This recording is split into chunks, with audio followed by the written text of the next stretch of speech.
Hello hello hello. क्या हालचाल, क्या हालचाल, क्या हालचाल।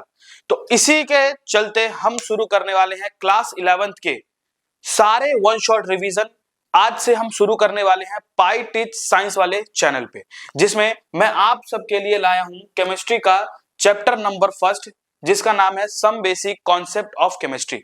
इस चैप्टर में क्या पढ़ने वाले हैं, तो इस चैप्टर में बेसिकली हम पूरे के पूरे केमिस्ट्री के बेसिक्स टर्म्स को समझेंगे। और जो भी हमने नाइन्थ क्लास में कुछ चैप्टर जो क्या बोलते हैं, जो नाइन्थ क्लास के जो चैप्टर्स हैं वो कुछ सिमिलर है क्लास 11th से। ठीक है, तो जो 11th जो 9th के जो सारे चैप्टर थे, जैसे first chapter matter our surrounding हो गया, मैटर अस प्योर वाला जो हो गया, ये सारे के सारे चैप्टर एक बार उसमें भी हम क्या करेंगे, इसी चैप्टर के अंदर कवर करते चलेंगे 9th का भी। तो 9th का जिसको बच्चे को आता होगा वो क्लास 11th का वन शॉट रिवीजन से बहुत इजीली कवर कर सकता है। ठीक है, चैप्टर नंबर फर्स्ट को, पहले चैप्टर नंबर फर्स्ट को। तो इस चैप्टर में हम लोग क्या क्या पढ़ने वाले हैं, क्या क्या कवर करने वाले हैं, तो देखते हैं कि भाई हमने 9th क्लास में समझा होगा कि मैटर क्या होता है। हमने समझा था कि मैटर क्या होता है, तो मैंने बताया होगा कि मैटर जो होता है हमारे आसपास की सारी चीजें या इस दुनिया की सारी चीजें जिसके पास कुछ मास हो। मास का मतलब वो कुछ भारी हो और साथ ही साथ वो कुछ जगह को भी क्या करे, ऑक्यूपाई करे, तो उसी को हम क्या बोलते थे, मैटर कहते थे। तो ये क्या है, मैटर क्या होता है, एनीथिंग इन दिस यूनिवर्स, इस यूनिवर्स में जिस जो क्या करे, ऑक्यूपाई करे स्पेस को, एंड हैज क्या, मास, इज कॉल्ड मैटर। तो मैटर क्या है, एनीथिंग इन दिस यूनिवर्स जिसके पास मास हो और कुछ क्या करे, वो स्पेस को ऑक्यूपाई करे, तो वो क्या कहलाएगा, मैटर। जैसे हमारे पास कुर्सियां होती है, चेयर्स हो गए, चेयर जैसे हो गए, जैसे देखो कौन कौन से होते हैं मैटर में देखने को मिलेगा। तो देखो मैटर में ये सारे हमारे पास कैटेगरी देखने को मिलेगा, किसका, मैटर का। तो पहला क्या है, चेयर। चेयर जो कुर्सियां होती है, कुर्सी जो होती है चेयर, उसके पास कुछ मास है, मतलब उसमें कुछ वजन भी होता है, और साथ ही साथ वो कुछ एरिया को भी क्या करता है, ऑक्यूपाई करता है। तो वो हो गया हमारे पास चेयर, एक क्या हो जाएगा, मैटर हो जाएगा। एयर, हवा, हवा भी क्या करता है, एक जगह को घेरता है हवा, और साथ ही साथ उसके पास कुछ मास भी होता है। जैसे हीलियम गैस हो गया, सुना ही होगा, हीलियम गैस हो गया, थोड़ा हल्का होता है। ऑक्सीजन गैस, ये सारे क्या है, वो मैटर होते हैं। लेमन हो गया, वाटर हो गया, स्टोन हो गया, टेबल हो गया, बॉल हो गया, इन सब के पास कुछ मास भी है और साथ ही साथ ये कुछ एरिया को भी कवर करता है या स्पेस को भी कवर करता है। जैसे आइस हो गया, सॉइल हो गया, स्टोन हो गया हमारे पास, लेमन हो गए, टेबल हो गया, चेयर्स हो गए, ये सारे के सारे क्या है हमारे पास, मैटर। तो नॉन मैटर क्या होते हैं, तो नॉन मैटर देखो क्या होता है। नॉन मैटर बेसिकली ये कहलाता है कि नॉन मैटर क्या है, कि जिसके पास मास ना हो और वो कुछ जगह को ना घेरे। जैसे प्यार, लव, जब हम किसी से भी प्यार करते हैं, आप मम्मी पापा से प्यार करते होगे, तो जब किसी से प्यार करते हैं तो देखोगे तो आप ये बता सकते हो कि आप मम्मी पापा से कितना प्यार करते हो, 1 किलो करते हो, 2 किलो करते हो, 3 किलो करते हो, तो हम मेजर नहीं कर सकते प्यार, लव को मेजर नहीं कर सकते हैं, और वो कुछ एरिया को भी कवर नहीं करता है। ठीक है, तो ये क्या हो जाएगा, हमारे पास नॉन मैटर कहलाएगा। जैसे लव होना, अब मान लो कि आप बहुत ज्यादा खुश हो, हैप्पी हो, तो हैप्पी हो तो आप ये तो नहीं बता सकते कि भाई आप कितना हैप्पी हो, 1 किलो हैप्पी हो, 2 किलो हैप्पी हो, 3 किलो हैप्पी हो, तो हैप्पी भी क्या है, एक नॉन मैटर हो गया। सैड भी हो गया, जैसे सैड भी हम मेजर नहीं कर सकते। एंग्री, एंग्री भी नहीं बता सकते कि भाई आप कितना गुस्सा हो, 3 किलो, 2 किलो, आधा किलो, 5 लीटर, 2 लीटर, कितना गुस्सा हो, तो गुस्सा भी नहीं बता सकते। तो ये क्या हो जाएगा हमारे पास, नॉन मैटर होगा। इंटेलिजेंसी, क्या आप कितने इंटेलिजेंट हो, और थिंकिंग, थिंकिंग और इंटेलिजेंट, ये सारे के सारे हमारे हो जाएंगे नॉन मैटर हो जाएंगे। इज इट क्लियर, बताओ, क्लियर हो गया, ये क्लियर हो गया बिल्कुल।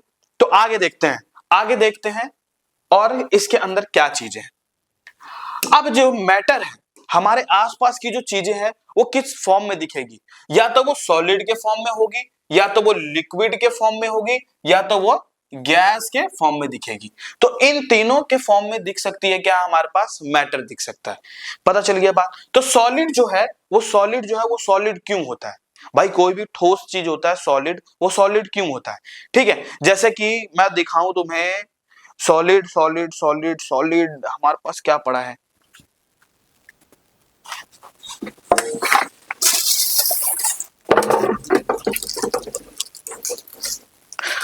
अब यार देखोगे तो ये हमारे पास क्या है, बेस बल्ला।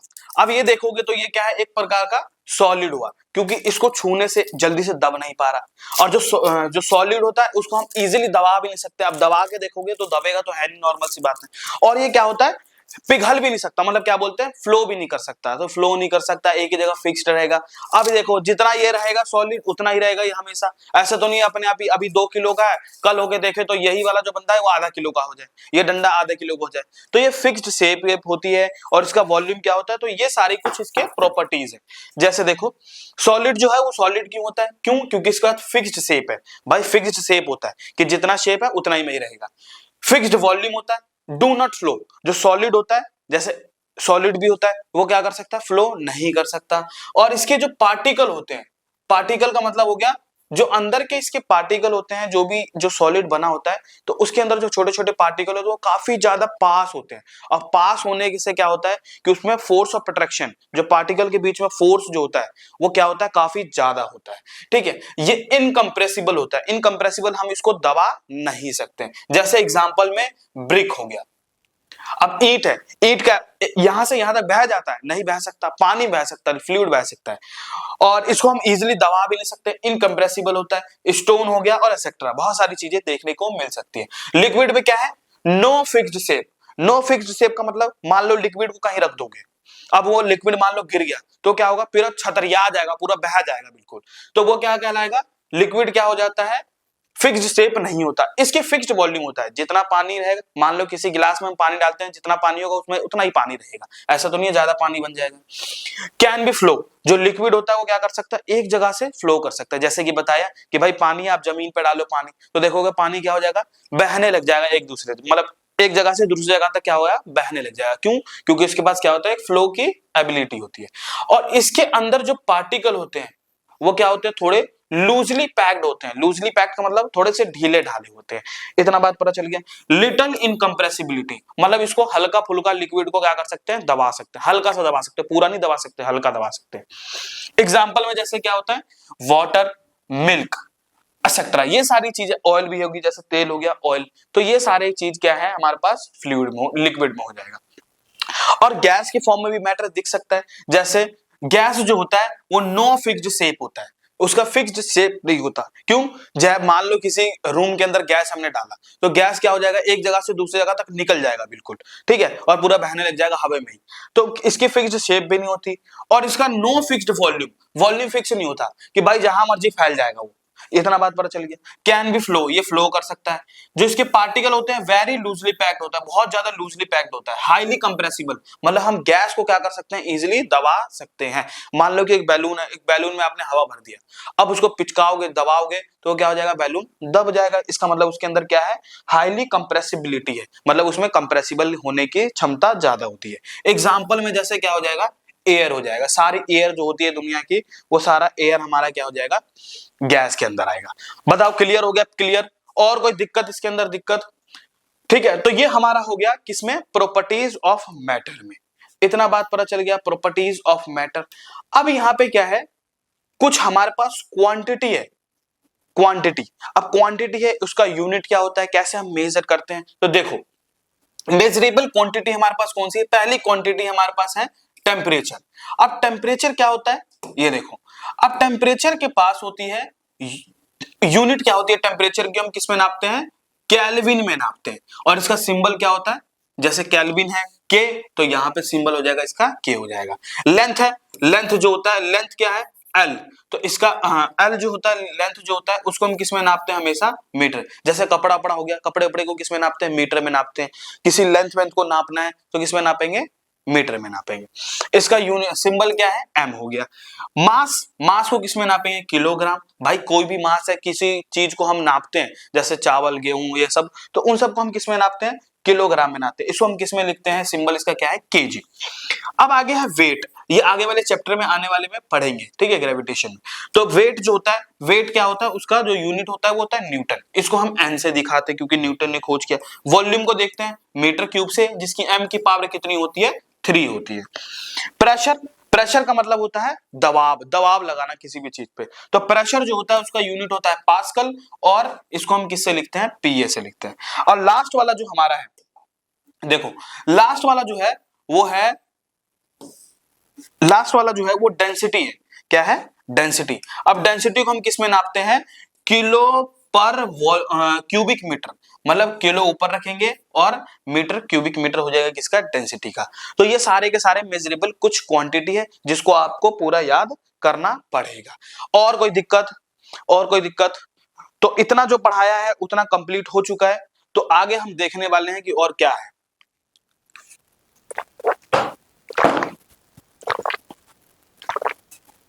देखो अब आगे क्या है, ये सारा का सारा अब है सॉल्यूट एंड सॉल्वेंट। ये सारा का सारा कौन सा है, क्लास 9th का ही है। कोई दिक्कत वाली बात नहीं है, कोई बड़ी बात नहीं है इसमें। देखो सॉल्यूट क्या होता है, सॉल्वेंट क्या होता है। सॉल्यूट का मतलब कि हमारे पास मान लो एक सॉल्यूशन है, हम क्या बनाना चाहते हैं, नींबू पानी को बनाना चाहते हैं। ठीक है, क्या बनाना चाहते हैं, नींबू पानी को। तो हम नींबू पानी बनाने के लिए क्या लेंगे, एक लेमन लेंगे। ये हमारे पास क्या है, लेमन। और इसके अंदर भरा हुआ है क्या, वाटर। इसके अंदर पूरा का पूरा पानी फिल है।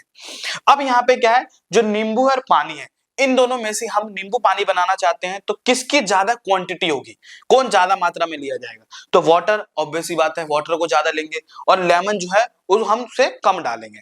ठीक है, तो देखो सबसे जो कम मात्रा में होगा, जो सबसे कम है, मिनिमम कंपोनेंट, जो उसकी मिनिमम वैल्यू हो या अमाउंट हो सॉल्यूशन के अंदर, तो उसे क्या कहते हैं, हम सॉल्यूट कहते हैं। क्या कहते हैं, सॉल्यूट। जब कोई भी चीज आप बना रहे हो उसमें सबसे कम मात्रा में जो चीज है उसको कहेंगे सॉल्यूट, और जो ज्यादा मात्रा में है उसको कहेंगे हम सॉल्वेंट। क्या कहेंगे, सॉल्वेंट। तो देखो सॉल्यूट क्या है, सॉल्यूट क्या है हमारे पास, सॉल्यूट है less amount of component in a solution is called solute. तो सॉल्यूट क्या है, लेस अमाउंट ऑफ कंपोनेंट है जो आप सॉल्यूशन के अंदर डाल रहे हो, वही हमारा क्या कहलाएगा, सॉल्यूट कहलाएगा। सॉल्वेंट क्या कहलाएगा, ये होता है मोर अमाउंट होती है इसकी, क्या होती है, more amount in a solution is called, क्या कहलाएगा, सॉल्वेंट। तो सॉल्वेंट क्या है, जो ज्यादा मात्रा में पाया जाएगा उसे हम क्या कह देंगे, सॉल्वेंट कह देंगे। इजी सी बात है, कोई दिक्कत नहीं है। अब देखोगे जब मैं सॉल्यूट और सॉल्वेंट को बनाऊंगा, मिलाऊंगा, मतलब मैंने नींबू और पानी को मिला दिया, नींबू और पानी को मिला दिया तो मेरा क्या बन गया, नींबू पानी बन गया। तो देखोगे यहाँ तो सॉल्यूशन होता है, सॉल्यूशन कैसे बनता है, जो सॉल्यूट होता है हमारा प्लस में क्या हो जाएगा, सॉल्वेंट। तो सॉल्यूट और सॉल्वेंट मिलकर क्या बनाते हैं, सॉल्यूशन को बनाते हैं। बैठ जा बैठ जा बैठ जा। तो सॉल्यूट और सॉल्वेंट मिलकर क्या बनाते हैं, सॉल्यूशन को बनाते हैं। तो देखो the sum of solute and solvent is called solution. जब सॉल्यूट और सॉल्वेंट को दोनों को ऐड कर दोगे तो वो कहलाएगा सॉल्यूशन कहलाएगा। बस नॉर्मल सी बात है, इजी वाला बात।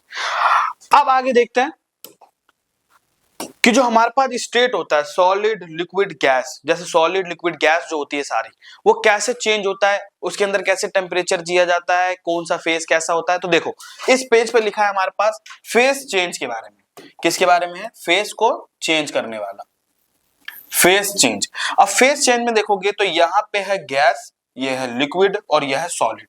अब जो प्लाज्मा है, ये तुम्हारे सिलेबस में प्लाज्मा तो वैसे है नहीं, ये बड़ी क्लास में जब कॉलेज वॉलेज में जाते हैं तो प्लाज्मा पढ़ते हैं। आपको ये यहां तक तो ये पढ़ना नहीं है, आपको पढ़ना है क्या है, सिर्फ इतना वाला भाग। देखोगे अब ये हमारे पास है सॉलिड, और सॉलिड में क्या है, आइस। आइस को मैं किस में कन्वर्ट कर दूं, सीधा गैस में कन्वर्ट कर दूं। किस में कर दूं कन्वर्ट, तो इसको हम कहते हैं, जब कोई भी स्टेट जो मैटर जब सॉलिड से गैस में कन्वर्ट होता है तो उसको कहते हैं हम सब्लिमेशन। और जब इसका उल्टा कर दे, उल्टा कर दे गैस से सॉलिड में, तो इसको कहते हैं हम डिपोजिशन, कि उसको डिपोजिशन करना पड़ेगा। इतना बात पता चल गया। अब मैं क्या कर दूं, सॉलिड से लिक्विड में चेंज करूं, सॉलिड से लिक्विड में। तो जो सॉलिड आइस है उसको मैं पानी में बदलना है, तो आप पानी में कब बदलेगा, जब बदलेगा जब वो क्या हो जाए, पिघल जाए। तो इसको हम कहते हैं, पिघलने को मेल्टिंग कहते हैं। क्या कहते हैं, मेल्टिंग।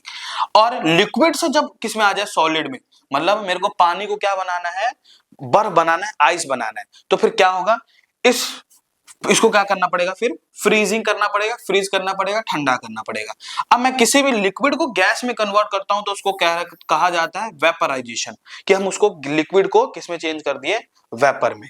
और जब इसका उल्टा कर दे तो इसको क्या करना पड़ेगा, कंडेंसेशन करनी पड़ेगी। इतना हमारा इसको याद करना जरूरी है। ठीक है, इतना पता चल गया बात, ये सारे फेस में तो 6 अलग अलग चीजें इसमें कंप्लीट हो चुकी है। ये हो गए फेस चेंज की बात। अब इसी फेस चेंज करने के लिए हमें क्या करना पड़ेगा, मान लो सॉलिड को लिक्विड में चेंज करना है तो वहां टेम्परेचर देना पड़ेगा, गर्म करना पड़ेगा, ठंडा करना पड़ेगा, क्या करना पड़ेगा। तो देखो यहां पे क्या है, स्टेट चेंज की बात है। तो स्टेट चेंज में क्या है, हमारे पास सॉलिड है, सॉलिड जो है वो सॉलिड को किस में कन्वर्ट करना है, लिक्विड में। और सॉलिड जब लिक्विड में कब चेंज होगा, जब उसको क्या करेंगे हम, हीट करेंगे, उसको हम गर्म करेंगे।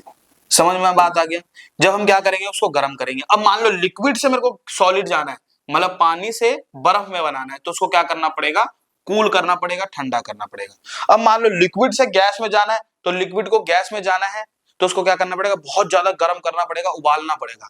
तो उस लिक्विड को किसमें कन्वर्ट कर देंगे, गैस में। और गैस को किसमें कन्वर्ट करना है, मान लो लिक्विड में, तो उसको क्या करना पड़ेगा, कूल करना पड़ेगा, ठंडा करना पड़ेगा। इतना बात पता चल गया, कंप्लीट।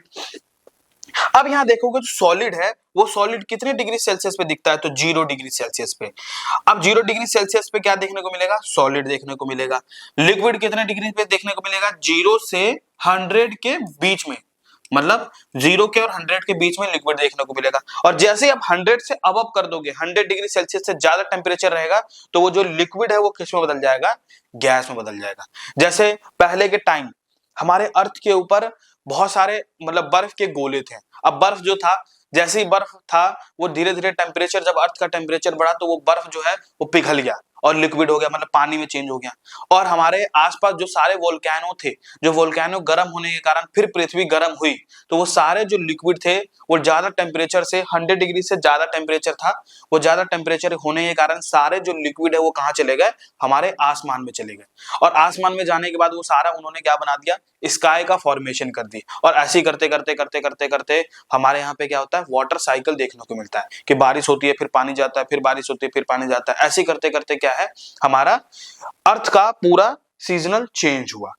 तो ये हो गया हमारे किसकी बात, स्टेट की बात। ठीक है, अब मैं यहाँ पे नॉर्मल बोलूं, what is the physical state of water, किसका स्टेट बताना है, वाटर का स्टेट, कि वाटर कितने डिग्री पे एग्जिस्ट करेगा। देखो अब यहाँ पे क्या है, 0 डिग्री पे देखते हैं पहले। 0 डिग्री पे क्या होता है कि 0 डिग्री पे एक तो सॉलिड भी होता है एंड लिक्विड भी देखने को मिल सकता है। जरूरी नहीं है कि 0 डिग्री सेल्सियस पे सॉलिड ही सिर्फ देखने को मिले, लिक्विड भी देखने को मिल सकता है। इतना बात पता चल गया। तो 0 डिग्री सेल्सियस पे याद रखना भाई, 0 डिग्री सेल्सियस पे सॉलिड भी देखने को मिल सकता है और लिक्विड भी देखने को मिल सकता है। अब जैसे ही 0 से ज्यादा हो गया और 100 से कम, इसका मतलब वो तो क्या होगा, सिर्फ लिक्विड ही होगा। तो ये लिक्विड हो गया। अब जैसे क्या है 100 डिग्री सेल्सियस पे, जब सिर्फ 100 डिग्री सेल्सियस पे होगा, लिक्विड भी होगा और गैस भी होगा, ये दोनों देखने को मिलेगा। तो क्या है कि भाई जब 0 डिग्री सेल्सियस पे सॉलिड भी मतलब बर्फ भी देखने को मिलेगा और पानी भी देखने को मिलेगा।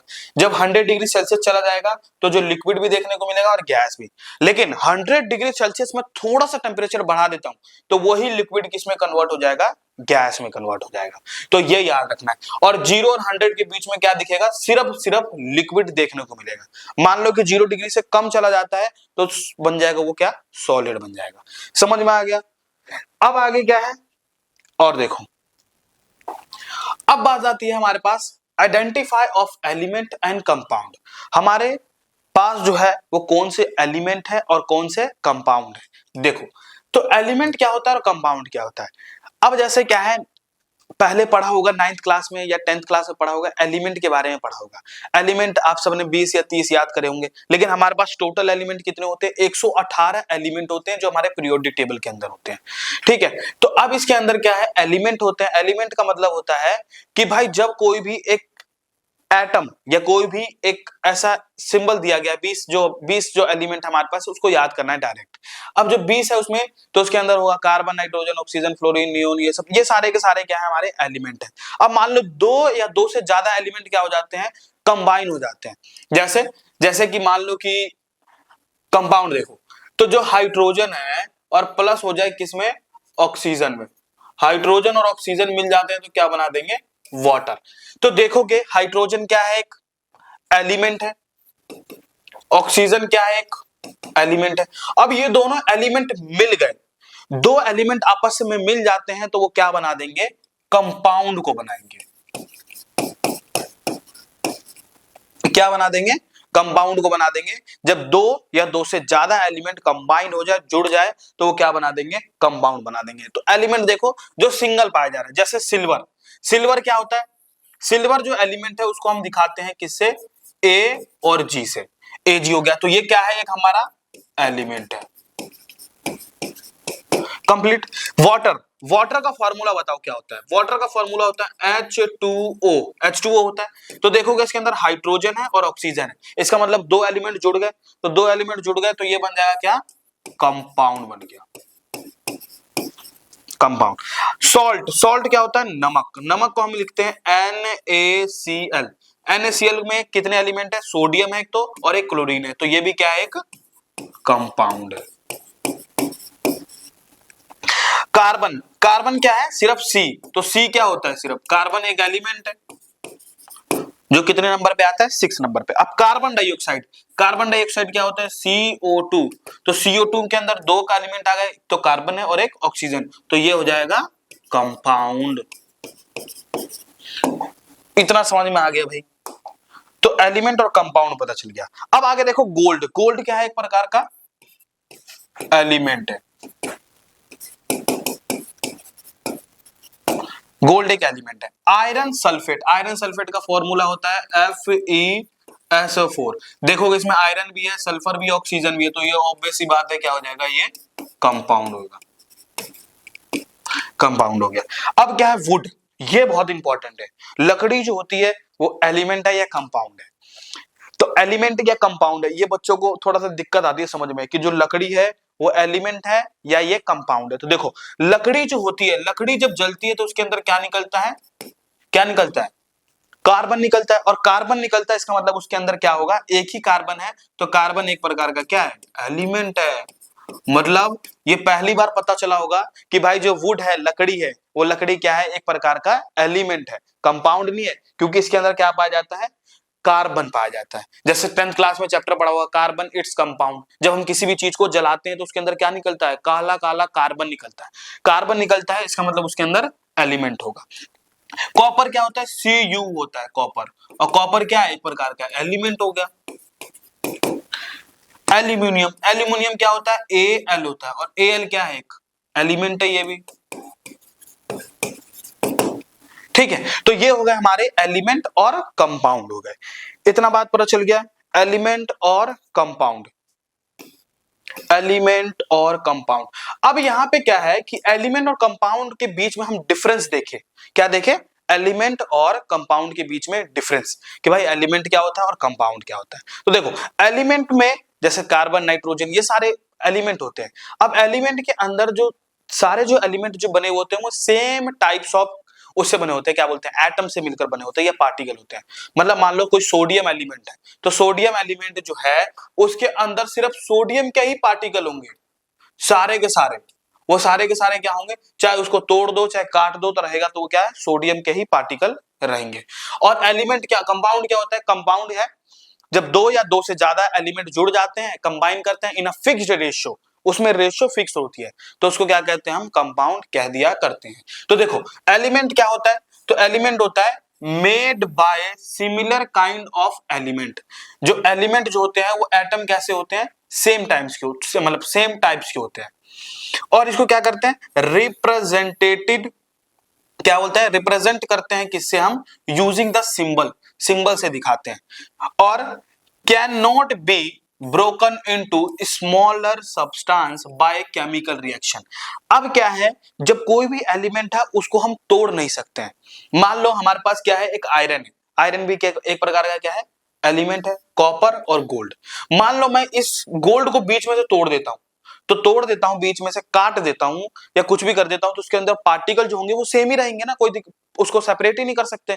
तो जो एलिमेंट को हम इसलिए कहते हैं कि हम उसको इजीली ब्रोकन, मतलब ब्रेक नहीं कर सकते हैं, क्योंकि सेम टाइप्स ऑफ एलिमेंट है। अब मैं ब्रेक भी कर दूंगा तो जो ब्रेक वाला पार्ट बनेगा उसके अंदर भी तो सेम ही टाइप्स के एटम होंगे। तो ये हो गया हमारे एलिमेंट। कंपाउंड क्या है, कंपाउंड दो या दो से ज्यादा एलिमेंट क्या हो जाए, कंबाइन करें, made by different kind of atom in a fixed ratio, ratio उसमें फिक्स्ड होनी चाहिए, और इसको रिप्रेजेंट करते हैं किससे, using the chemical formula, formula से रिप्रेजेंट करते हैं, और इसको क्या करते हैं, can be separated into the smaller substance by chemical reaction. जैसे मान लो कि हमारे पास क्या है, वाटर है। अब इस वाटर को मैं देके क्या कर सकता हूं, अब वाटर जो है इसके अंदर देखोगे तो हाइड्रोजन है और ऑक्सीजन है। इसका मतलब ये क्या है, दो एलिमेंट जुड़ गए साथ में, दो एलिमेंट जुड़ गए, इसका मतलब ये क्या है, कंपाउंड। अब इसको मैं तोड़ सकता हूं, वाटर को गर्म करते जाऊं, जैसे डिकम्पोजिशन रिएक्शन पढ़ा होगा क्लास 10th में। तो इस वाटर को हीट कर दे तो ये किसमें टूट जाएगा, H2 और O2 में। तो देखोगे कंपाउंड को हम इजिली तोड़ सकते हैं, लेकिन एलिमेंट को तो तोड़ ही नहीं सकते। मान लो सोडियम को आप, जैसे सोडियम है नहीं, आप इसको हीट करोगे तो रहेगा तो सोडियम ही रहेगा, तो सोडियम के पार्टिकल ही, तो सोडियम के पार्टिकल सेम ही रहेगा। तो यही चीज है, ये हो जाएगा हमारे पास कंपाउंड। तो एलिमेंट में क्या उनको देखने को मिलेगा, आयरन, कॉपर और गोल्ड। कंपाउंड में देखने को मिलेगा वाटर और सॉल्ट NaCl और कार्बन डाइऑक्साइड। तो ये हो गए कंपाउंड वाले में। और कोई दिक्कत, कंप्लीट हो गया। तो अब देखने वाले हैं आगे चैप्टर के क्या क्या बाकी हैं।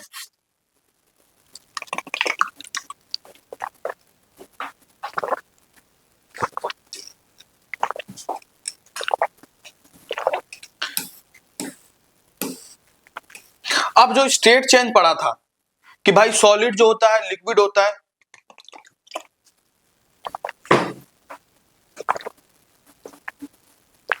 अब जो सारे जो स्टेट थे, जैसे अभी बताया था, वेपराइजेशन, सब्लिमेशन, कंडेंसिएशन, डिकम्पोजिशन, डिपोजिशन, ये सारे के सारे क्या है, उसको एक एक करके पढ़ना है सारे स्टेट को। तो देखो क्या है, सब्लिमेशन।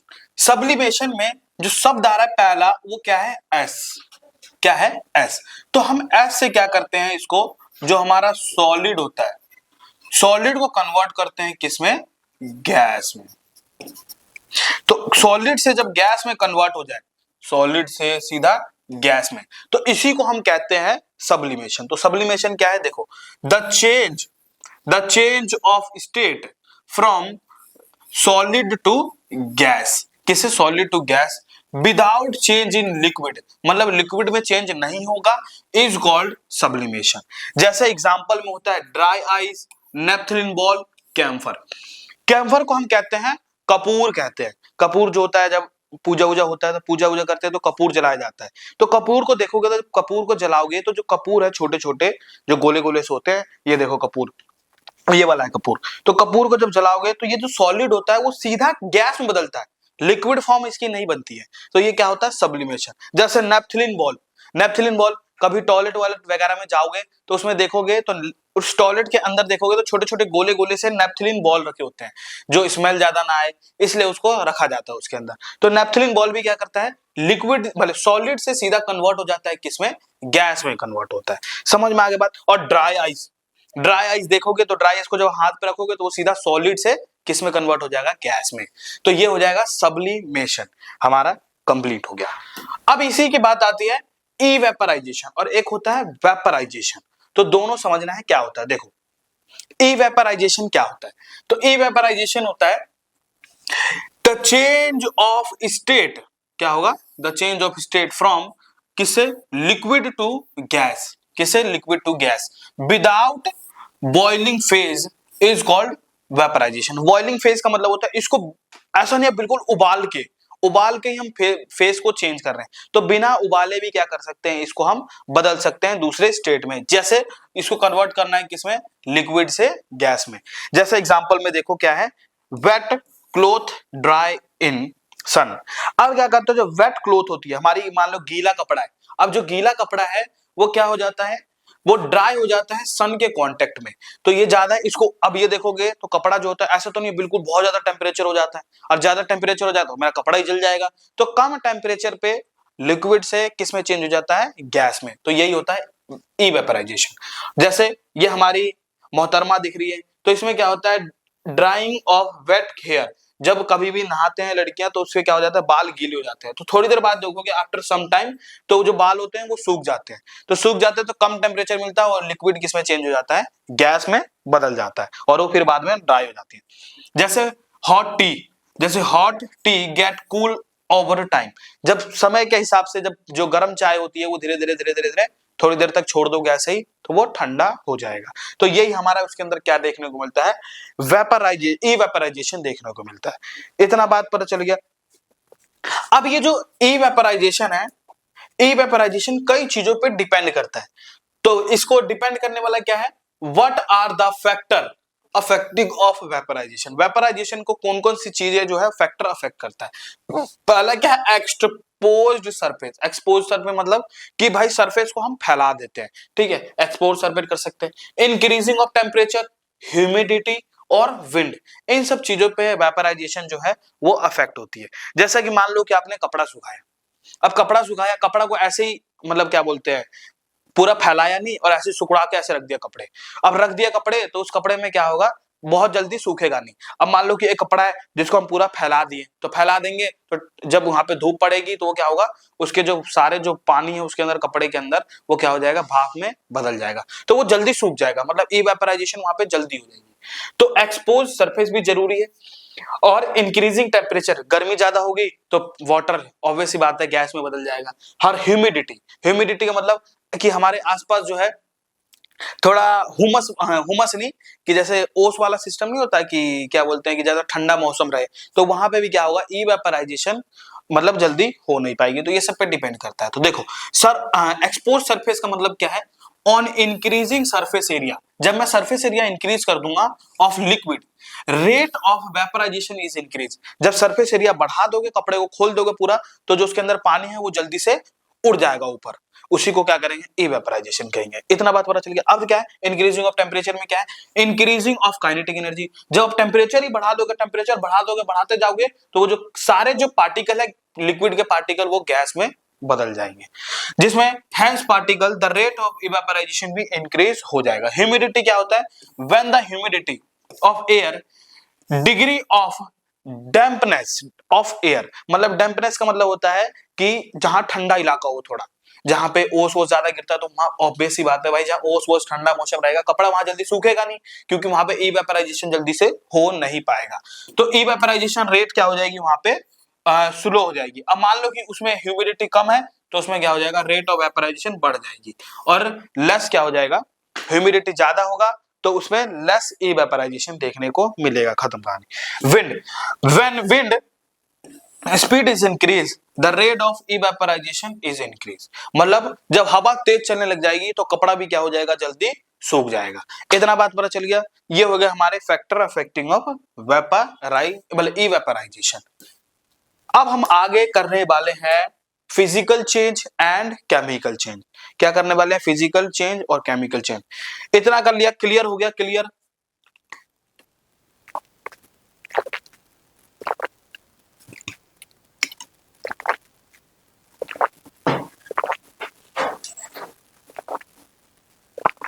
इतना हो गया क्लियर। अब इसमें देखने वाले हैं फिजिकल चेंज और केमिकल चेंज। फिजिकल का मतलब होता है फिजिकल प्रॉपर्टीज और केमिकल का मतलब होता है केमिकल प्रॉपर्टीज।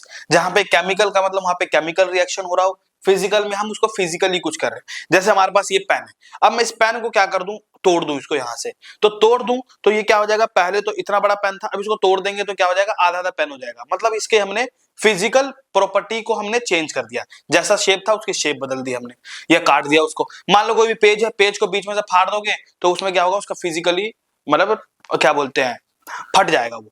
अब मैं ऐसा तो नहीं है कि मान ले जो ये मार्कर हमारा ब्लैक कलर है, अब मैं इसके अंदर मान लो कि इसके अंदर पूरा टोटल कार्बन से बना हुआ है। क्या बना हुआ है, ये पेन जो है वो कार्बन से बना हुआ है। मैं उसको बीच में तोड़ दूं और आधा बन जाएगा सोडियम और आधा बन जाएगा क्लोरीन, तो ऐसा पॉसिबल ही नहीं है। क्यों, क्योंकि जैसा एलिमेंट होगा वो ऐसा ही रहेगा। अब मान लो इसके अंदर हम रिएक्शन कर दे, इसको जला उला दे, तो उसमें क्या होगा, जलने के बाद केमिकल रिएक्शन होगा और वो कुछ अलग ही चीज बन जाएगी, बन सकती है। तो यही हमारा क्या होता है फिजिकल चेंज, की फिजिकल चेंज की हम उसको फिजिकल प्रॉपर्टीज हमने उसको चेंज कर दिया, जैसे काट दिया, पीट दिया, तोड़ दिया, मोड़ दिया, ये सारे फिजिकल प्रॉपर्टीज हो गई। इतना समझ में आ गया। और केमिकल रिएक्शन, केमिकल चेंज में केमिकल रिएक्शन कराएंगे। तो देखो फिजिकल प्रॉपर्टीज क्या है, change in physical properties. Physical change किसमें चेंज होता है, फिजिकल प्रॉपर्टीज में चेंज होता है।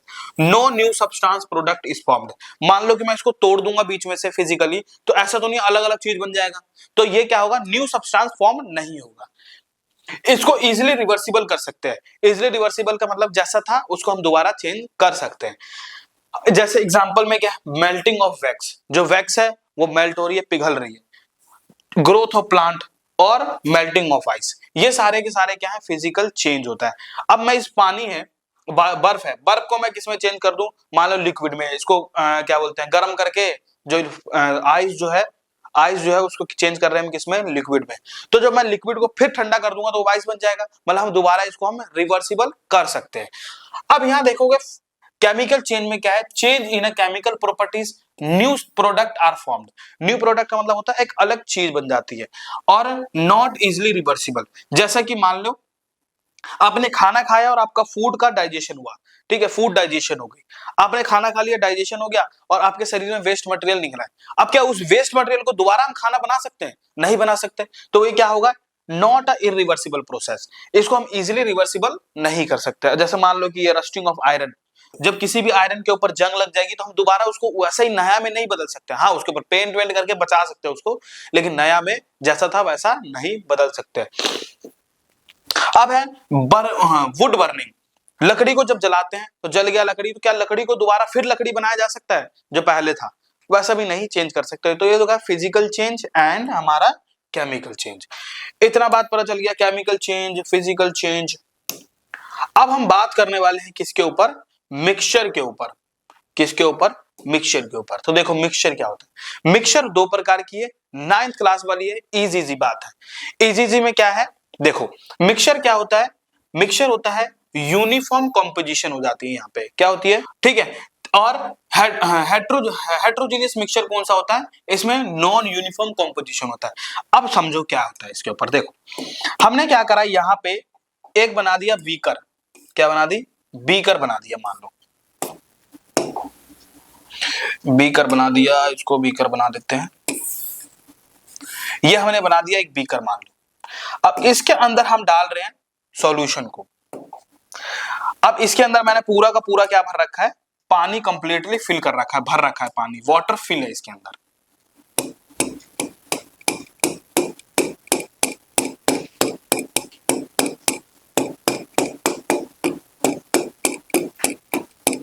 ये पूरा का पूरा वाटर यहाँ पे पानी भरा हुआ है। तो वाटर क्या है, यहाँ पे सॉल्यूट हो जाएगा, भले वाटर क्या है यहाँ सॉल्वेंट हो जाएगा। तो देखो ये इसके अंदर भरा हुआ है हमने सॉल्वेंट,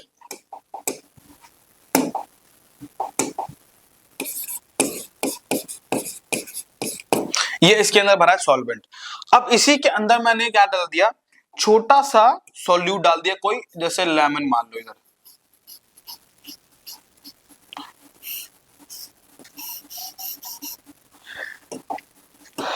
इसके अंदर डल रहा है लेमन।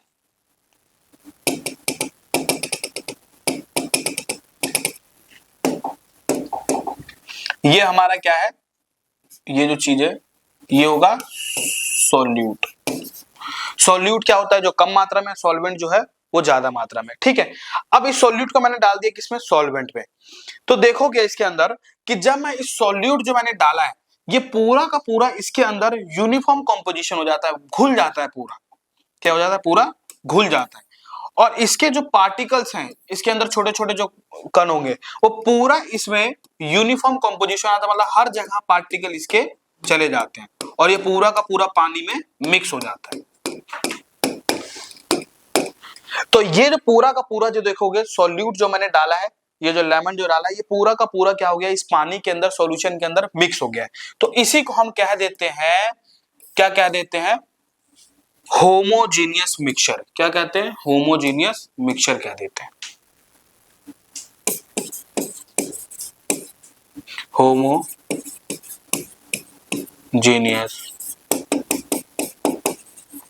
मिक्सचर। तो होमोजेनियस मिक्सचर क्या है कि जब सॉल्यूट को डालोगे तो पूरा का पूरा क्या हो जाए, वो पानी के अंदर घुल मिल जाए, तो वही हमारे पास क्या कहला जाएगा, होमोजेनियस। हेट्रोजीनियस में क्या है कि वो पूरा का पूरा कंप्लीटली मिले ना, तो वो क्या कहला जाएगा, हेट्रोजीनियस मिक्सचर कहलाएगा। यूनिफॉर्म कंपोजिशन मतलब पूरा का पूरा कंप्लीटली क्या हो जाए, वो उसके अंदर मिल जाए, घुल मिल जाए। समझ गए बात। अब देखो तो यूनिफॉर्म कंपोजिशन यहां देखने को मिलता है, यहाँ पे नॉन यूनिफॉर्म कंपोजिशन।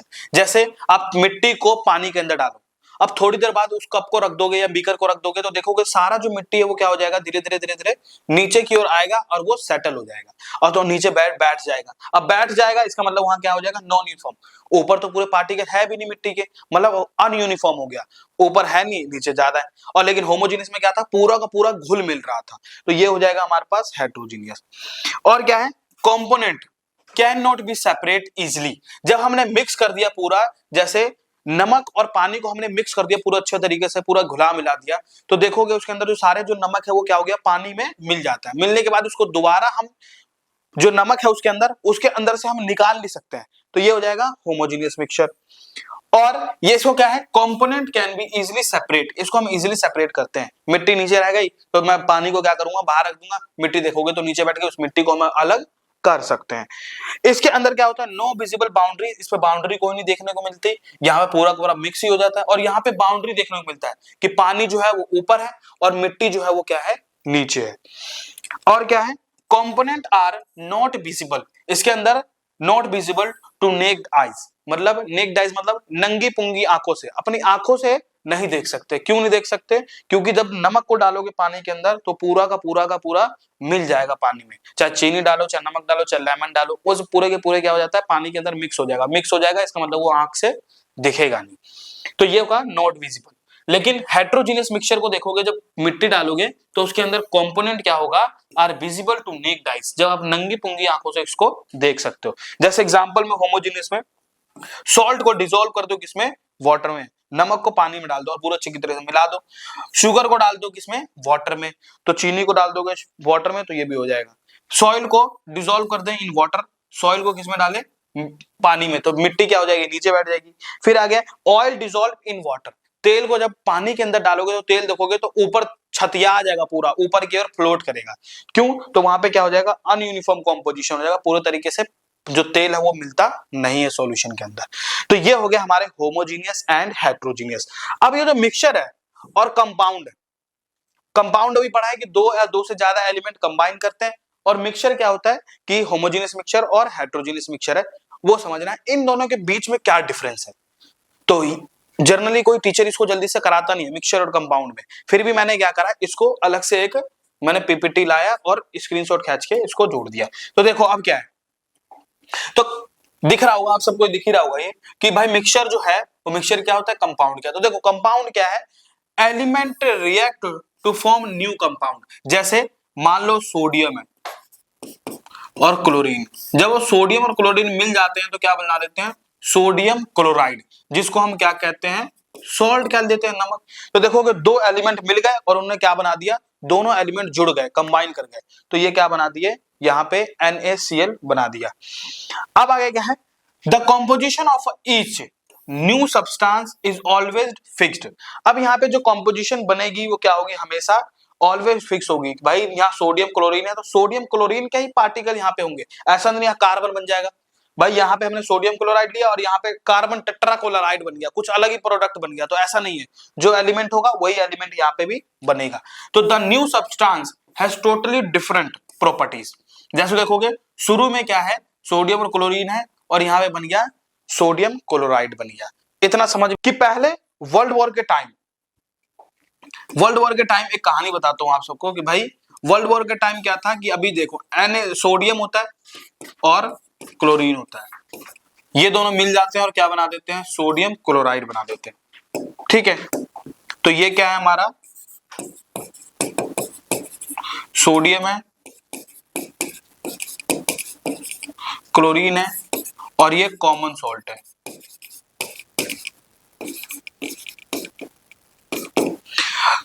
अब देखोगे सोडियम क्या है, एक हाईली रिएक्टिव मेटल है। जैसे ही पानी में डालोगे सोडियम को तो वो सीधा आग पकड़ लेता है और सीधा आग पकड़ेगा तो एक्सोथर्मिक रिएक्शन देखने को मिलेगा। क्लोरीन जो गैस है, क्लोरीन गैस हमारे लिए बहुत ज्यादा हार्मफुल होता है। बंदे ने किसी ने भी क्लोरीन गैस लिया तो वो क्या हो सकता है, बीमार हो सकता है, बीमार होने के बाद उसकी डेड भी हो सकता है बंदा।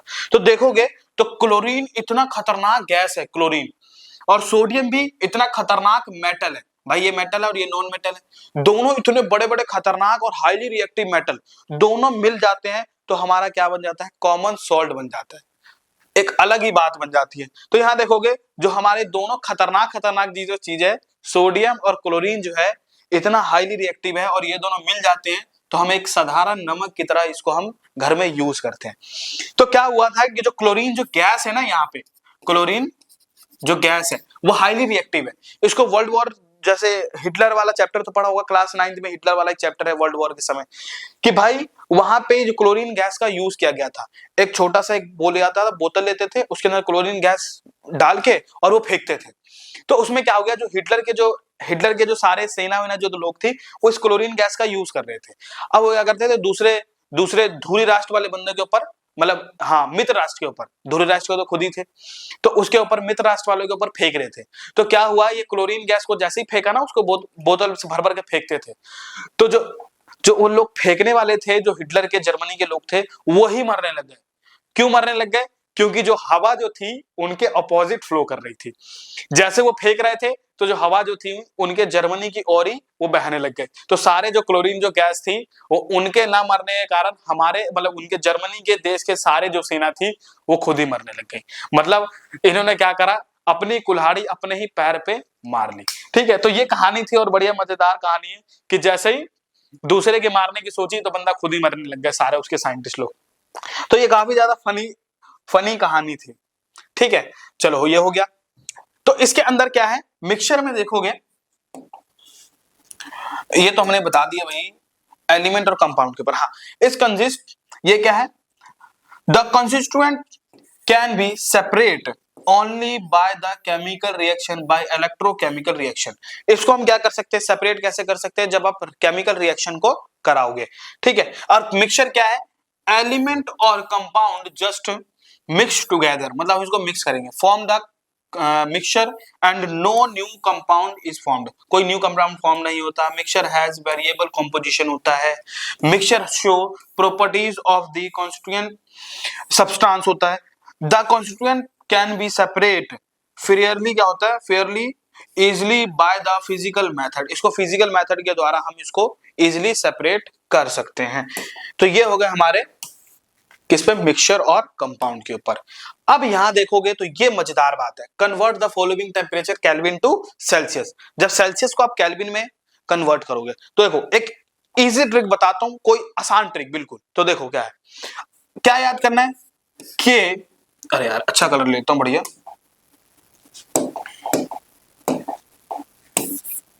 देखोगे K इज इक्वल टू में C प्लस 273, ये मेन फॉर्मूला है। इस मेन फॉर्मूले को कैसे याद करना है, K का मतलब होता है काली और C का मतलब होता है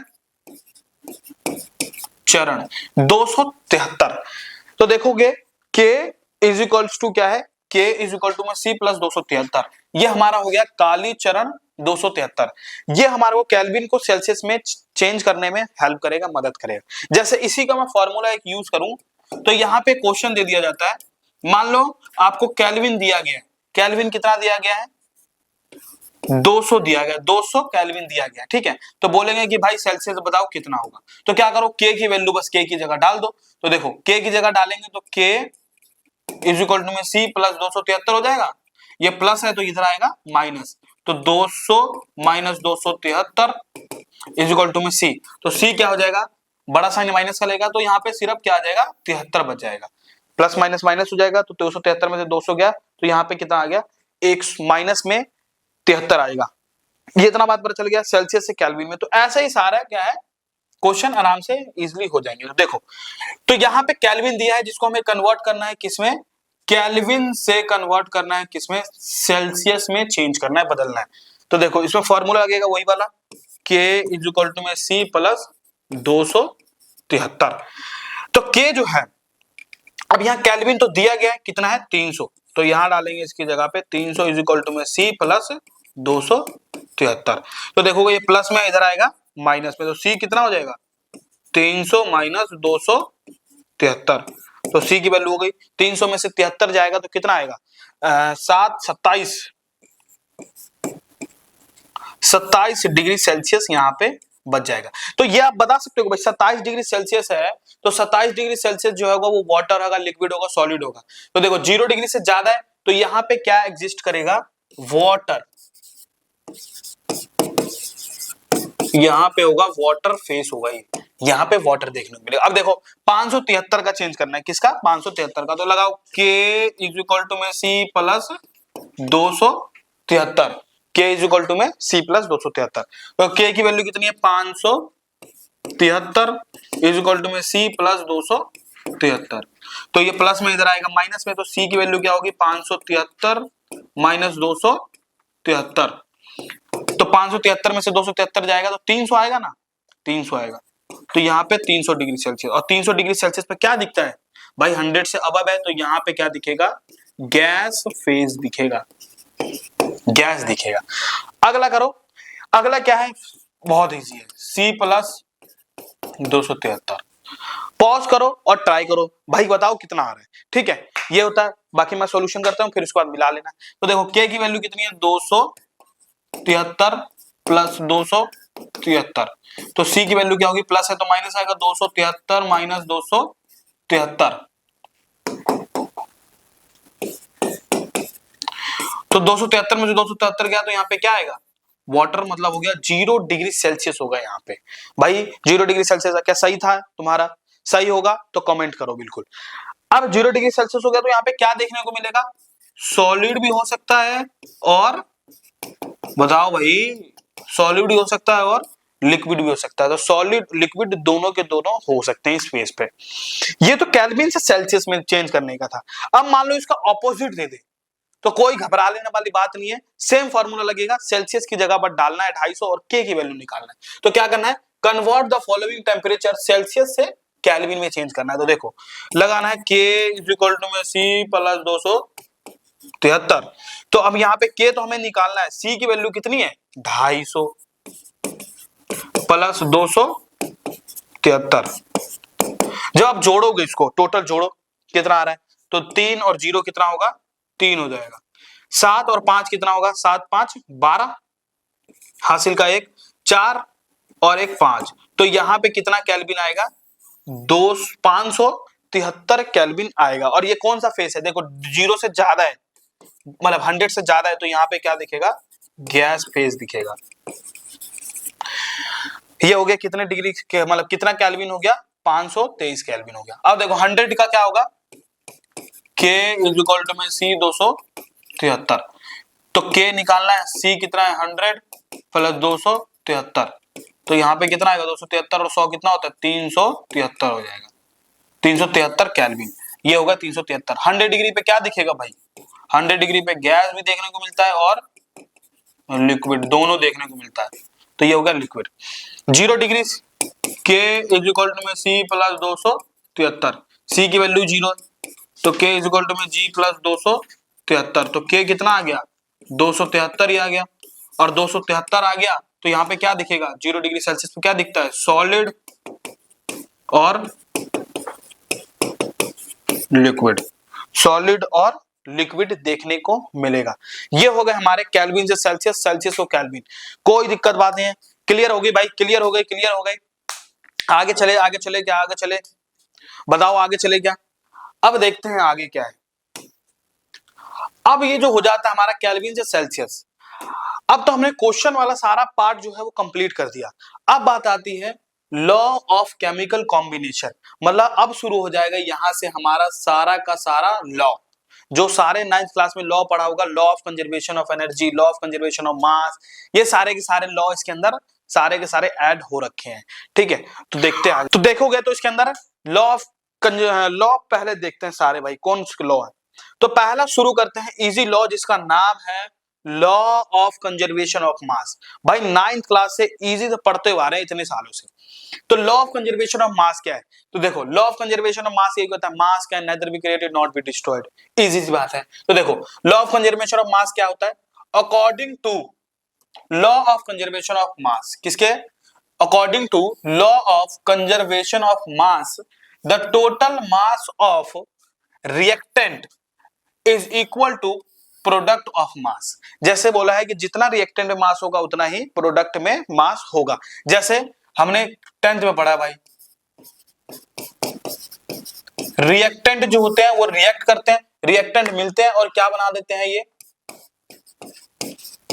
प्रोडक्ट बनाते हैं। यहां पे जितना मास होगा रिएक्टेंट में, मान लो 100 ग्राम है तो 100 ग्राम है तो प्रोडक्ट भी कितना बनेगा, 100 ग्राम ही बनेगा। बहुत आसान है। जैसे एक एग्जांपल देख ले, हाइड्रोजन है और ऑक्सीजन है, ये दोनों मिल जाते हैं तो बना देते हैं वाटर। जैसे मान लो कि मैं हाइड्रोजन ले लेता हूं 10 ग्राम, हाइड्रोजन 10 ग्राम ले लेता हूं और ऑक्सीजन भी 10 ग्राम में, तो बताओ प्रोडक्ट कितना बनेगा। According to law of conservation of mass, जितना मास होगा शुरू में उतना लास्ट में बनेगा। तो देखो 10 और 10 कितना हो जाएगा टोटल 20, तो वाटर क्या बनेगा यहाँ पे 20 ग्राम बनेगा। तो मतलब mass of law of conservation of मास भी यहाँ पे क्या है, एप्लीकेबल है। मेन इसका फेमस क्या है, mass can neither be created not be destroyed. Mass को ना तो क्रिएट कर सकते हैं ना ही डिस्ट्रॉय। जैसे शुरू में देखोगे यहाँ पे 10 ग्राम मैंने हाइड्रोजन लिया और 10 ग्राम ऑक्सीजन लिया तो 10-10 ग्राम ही रहेगा, ऐसा नहीं अपने आप से 15 ग्राम बन जाएगा। तो क्या होगा, सेम ही मास रहेगा, दोनों मिल जाएंगे। अब प्रोडक्ट में क्या रहेगा, बिल्कुल भी इक्वल ही रहेगा। जैसे 10 और 10 ले लिया बन जाएगा क्या 20 बन जाएगा। ऐसा नहीं है कि 10 और 10 लिया और 30 बन गया, भाई कौन सी मैथ लग देंगे यहाँ। तो यहाँ पे क्या है, law of conservation of mass use हो जाता है। इसका एक एक्सेप्शन होता है, मतलब इसकी एक एक्सेप्शन कहां पे होती है, जैसे कभी कभी गर्मी में आपने रोबजा पिया होगा, रोबजा। रोबजा को जब क्या करते हैं, जब दूध में डालते हैं, दूध में डालने के बाद जो रोबजा, मान लो आप लेते हो 100 ग्राम और वाटर लेते हो 10 ग्राम, जितना भी ले रहे हो आप 10 ग्राम, मान लो रोबजा ले लेते हैं, वाटर लेते हैं कितना 100 ग्राम, तो दोनों को मिला के 110 होना चाहिए। लेकिन असलियत में 110 नहीं होता है, 110 से थोड़ा सा जो उसका मास है वो क्या हो जाता है, बढ़ जाता है। तो लॉ ऑफ कंजर्वेशन ऑफ मास भी क्या है, वहां पे इनवैलिड हो जाता है, वहां पे गलत हो जाता है। तो बस आपको क्या क्या याद करना है कि इक्वल रहता है। अब आगे है लॉ ऑफ डेफिनेट प्रोपोर्शन। क्या है, लॉ ऑफ डेफिनेट प्रोपोर्शन। तो यहां कहता है a compound always contain the same proportion of element and weight. यहां पे देखोगे मैंने जैसे कि बताया कि भाई शुरू में हमने हाइड्रोजन और ऑक्सीजन लिया तो प्रोडक्ट में भी हाइड्रोजन और ऑक्सीजन के ही एलिमेंट बनेंगे। ऐसा नहीं है कि अपने आप से यहाँ पे सोडियम बन जाएगा, कैल्शियम बन जाएगा। तो वो कह रहा है कि भाई सेम ही प्रकार के एलिमेंट बनेंगे और उनका वेट जो होगा वो क्या होगा, सेम होगा, डेफिनेट प्रोपोर्शन में होंगे। ये समझ गया, डेफिनेट प्रोपोर्शन हमारा ये बात कहता है।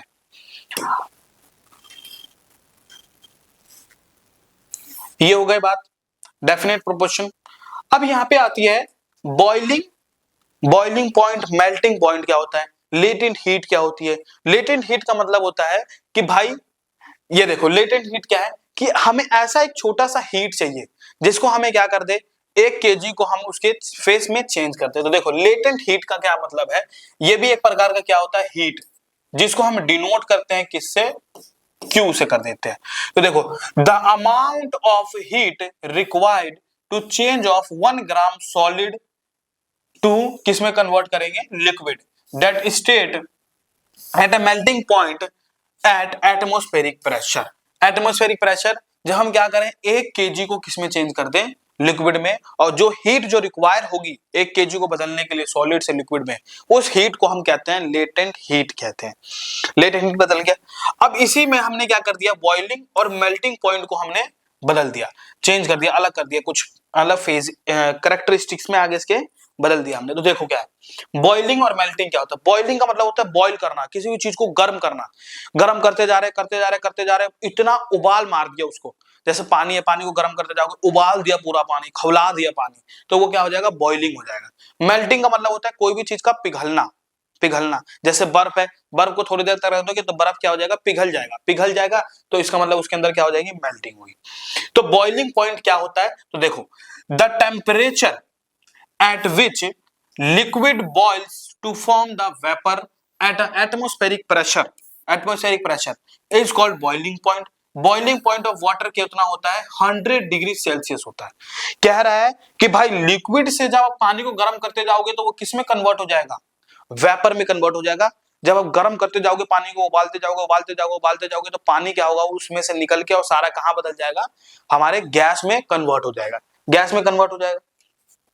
तो बोला गया है जो पानी है वो कितनी डिग्री सेल्सियस पे गर्म हो जाता है, 100 पे, और 100 से जैसे ही थोड़ा सा बढ़ा दोगे टेम्परेचर तो वाटर से किस में चेंज हो जाएगा, गैस में चेंज हो जाएगा, वेपर में चेंज होगा। तो इसी को हमने क्या कर दिया, बॉइलिंग पॉइंट। मेल्टिंग पॉइंट क्या है, the temperature at which solid melts, ये मेल्ट हो रहा है, यहाँ पे क्या हो रहा है, मेल्ट हो रहा है, पिघल रहा है, फॉर्म्स लिक्विड, लिक्विड में फेज में चेंज हो जाता है। Eight atmospheric pressure is called melting point. Melting point of ice कितना होता है, 0 डिग्री सेल्सियस। जैसे जीरो से थोड़ा सा टेम्परेचर बढ़ जाएगा, तो मैंने बताया था भाई जीरो से जैसे ज्यादा जाएगा तो वो बन जाएगा किसमें, लिक्विड में कन्वर्ट हो जाएगा। तो ये हो गया हमारे लेटेंट हीट वाला। अब यहाँ पे कुछ कॉन्सेंट्रेशन टर्म्स के बारे में जानते हैं, जैसे मोल। मोल क्या होता है और मोल फ्रैक्शन क्या होता है, यहाँ पे क्या होता है, मोल और मोल फ्रैक्शन क्या होता है। तो पहले क्या समझते हैं, मोल को समझते हैं। मोल असलियत में होता क्या है, तो देखो मोल का मतलब होता है, मोल, या इसको मैं पूरा लिख देता हूं, देखो मोल क्या होता है। मोल को जो होता है इसको हम डिनोट करते हैं किससे, डिनोटेड बाय स्मॉल एन। इसको किससे हम डिनोट करते हैं, स्मॉल एन से दिखाते हैं। इतना समझ में आ गया। और इसकी यूनिट क्या लिख देते हैं, इसकी यूनिट कुछ नहीं है, इसको लिख देते हैं MOL, MOL मोल। अब यहां पे ध्यान से सुनो एक एक कहानी को, जैसे एक चीज को, कि मान लो आपके पास बनाना है, क्या है, बनाना, आपके पास केला है। अब जो केला है क्या है, आपके पास केला है, तो जो बनाना है वो बनाना, एक दर्जन में कितने केले होते हैं, तो उसके अंदर होते हैं टोटल 12 केले। कितने केले होते हैं, 12 केले। अब देखोगे तो दर्जन जो हमारा होता है, एक दर्जन में 12 केले होते हैं। ऐसे ही एक दर्जन क्या है, एक प्रकार का एक यूनिट हो गया, कि भाई एक यूनिट में मतलब इतना दो मेरे को सामान। तो एक दर्जन में कितने केले होते हैं, 12 केले। ऐसे ही क्या होता है कि हमारा एटम जो होता है, एटम के अंदर जो एक एटम होता है उसी को हमने क्या कह दिया, एक मोल कह दिया, कि एक मोल के अंदर कितने पार्टिकल होंगे। जैसे एक दर्जन के अंदर 12 केले होते हैं, एक दर्जन में 12 केले हैं, तो एक एटम के अंदर कितने पार्टिकल होते हैं वो देखो यहाँ पे।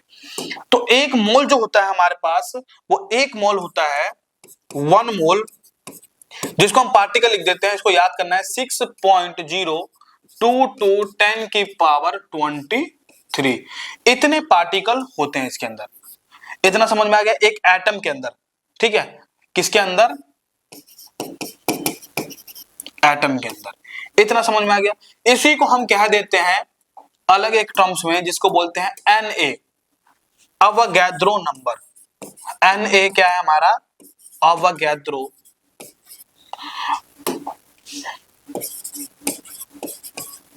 Avogadro number. और एवोगाद्रो नंबर क्या है, 6.022 10 की पावर 23। देखो 6 पॉइंट, यहाँ 22 है तो इसकी पावर कितनी होती है, 23, एक पावर इसकी बढ़ जाती है। तो ये हो गया हमारे मोल्स के कॉन्सेप्ट हो गए मोल के अंदर। इतना समझ में आ गया। मोल का जो फॉर्मूला होता है, तो इसमें होता है मोल का formula given mass upon molecular मास। और मॉलिक्यूलर मास तो सबको निकालना होगा, कि आता ही होगा भाई, एक एटम का मास पता है तो सबका एटम का मास का मॉलिक्यूलर मास ठीक है। तो ये हो गया mole given mass upon molecular mass. अब मोल हम निकालना सीखते हैं कि भाई मोल कैसे निकलता है। तो देखो ये एक क्वेश्चन है हमारे पास, calculate the number of moles. क्या निकालना है, calculate the number of moles and the following compound. इसके अंदर जो हमारे एलिमेंट जो दिए गए हैं उसमें से निकालना है, मोल्स निकालना है। तो देखो मोल्स का फॉर्मूला क्या होता है, आराम से लगाना है मोल्स का formula. Moles is equal to में गिवन मास, मतलब दिए गया मास, डिवाइडेड में उसका मॉलिक्यूलर मास। तो मोल हो गया, मोल को हम डिनोट कर देते हैं एन से भी लिख सकते हैं। देखो गिवन मास, तो यहाँ पे क्या है, पहला 52 ग्राम ऑफ हीलियम है, तो गिवन मास कितना है, 52 ग्राम है यार। तो हमारे पास क्या है भाई, 52 ग्राम क्या दिया गया, गिवन मास। मॉलिक्यूलर मास कितना होता है हीलियम का, हीलियम का मॉलिक्यूलर मास होता है 4। जब आप डिवाइड कर दोगे इसको तो क्या आएगा, 26/2, मतलब यहाँ पे आएगा 13। तो टोटल मोल जो है यहाँ पे कितने आ जाएंगे, 73, मतलब 13 जो है 13 मोल आ जाएगा।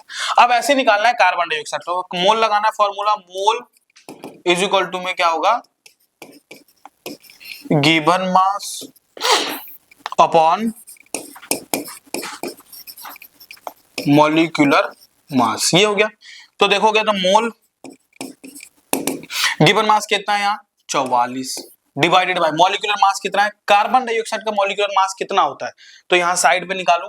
तो एक कार्बन का होता है 12 प्लस और 16 होता है, इसका एक का होता है 16, तो दो का कितना हो जाएगा 32, तो 12 प्लस 32, तो टोटल मास कितने हो जाएंगे 44 यूं हो जाएंगे। तो यहाँ पे टोटल मॉलिक्यूलर मास कितना होता है इसका 44, 44 और 44 कट गया तो मोल कितने आ जाएंगे इसके 1 मोल आ गया भाई, कितना आ गया 1 मोल कंप्लीट हो चुका है। ठीक है, अब ये ऐसे निकालना है वाटर का, तो वाटर का भी क्या है मोल्स इज इक्वल टू में क्या हो जाएगा गिवन मास अपॉन मॉलिक्यूलर मास को मैं एम से लिख देता हूं। ठीक है, तो गिवन मास कितना है 18 ग्राम और मॉलिक्यूलर मास जो वाटर का होता है निकालोगे तो इसका आएगा 2 प्लस 16 तो 18 आएगा, इसका भी 18 18 कट जाएगा तो कितना मोल आएगा यहाँ पे, इसका आ गया 1 मोल आ गया। तो ये मोल निकालने के फॉर्मूले होगा और ये बेहद इंपॉर्टेंट है, आने वाले चैप्टर के अंदर मोल्स निकालना आना चाहिए आपको। तो मोल्स क्या है गिवन मास अपॉन मॉलिक्यूलर मास, खत्म कहानी, ये हो गए मोल्स। अब इसी के कैटेगरीज पे हमने क्या कर दिया कुछ चेंज कर दिया, जैसे दो कॉन्सेंट्रेशन टर्म्स हमने लाई है जिसका नाम होता है मोलैरिटी और मोलालिटी। मोलैरिटी क्या होता है और मोलालिटी होता क्या है, तो देखो मोलैरिटी काफी ज्यादा इजी है। मोलैरिटी में देखोगे अब कहोगे भैया ये तो दोनों सेम ही लग रहा है, सेम नहीं है, देखोगे ध्यान से तो मोलैरिटी में यहां पे आ रहा है आर और यहां पे आ रहा है एल, क्या आ रहा है एल आ रहा है, तो आर और एल डिफरेंस है बस। ठीक है, तो मोलैरिटी क्या होता है, मोलैरिटी देखो क्या है, it is defined as number of moles of solute, मतलब सोल्यूट के जो कम मात्रा में है हमने सॉल्यूशन बना रहे हैं उसके अंदर मोलैरिटी निकालनी है तो क्या करेंगे number of moles of solute निकालेंगे पहले, तो number of moles of solute हो गया इन 1 लीटर ऑफ सॉल्यूशन, कितना सॉल्यूशन होना चाहिए 1 लीटर। इसका फॉर्मूला देखो, मोलैरिटी को हम डिनोट करते हैं किससे, डिनोट करते हैं बड़े वाले एम से, जैसे यहां दिख भी रहा है तो डिनोटेड बाय कैपिटल एम। तो मोलैरिटी इज इक्वल टू में number of moles of solute आएगा ऊपर, सोल्यूट के मोल्स, और मोल्स कैसे निकलेगा सोल्यूट का given mass upon molecular mass. Volume of solution किस में रहना चाहिए, वो भी लीटर में रहना चाहिए।